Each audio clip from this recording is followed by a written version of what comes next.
বন্ধুরা, কয়েক সেকেন্ড আগে আমাদের জলপাইগুড়িতে একটা বিশাল বড় ঝড় উঠেছিল।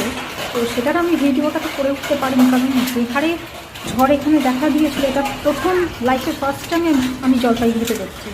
কিন্তু শিলাবৃষ্টি এর আগেও এখানে ঘটে গেছে, তবে এত গোল গোল শিলাবৃষ্টি আমি প্রথম দেখলাম। এর আগেও আমরা অনেক শিলাবৃষ্টির সম্মুখীন হয়েছি, বড় বড় ইটের আকারেও হয়েছি, তারপর ছোটো ছোটো আকারে রয়েছে। গোল গোল শিলাবৃষ্টি এই প্রথম লাইফে দেখলাম। তো যাই হোক, খানিক্ষণ আগে যে ঝড়টা উঠেছিল সেটা তো বলার মতো নয়, সাংঘাতিক ঝড় উঠলো কয়েক সেকেন্ডের জন্য।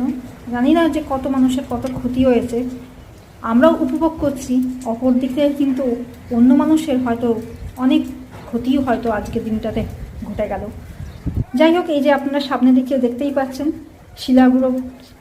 শিলগুলো পড়ে আছে, পুরো সাদা মতো লাগছিল।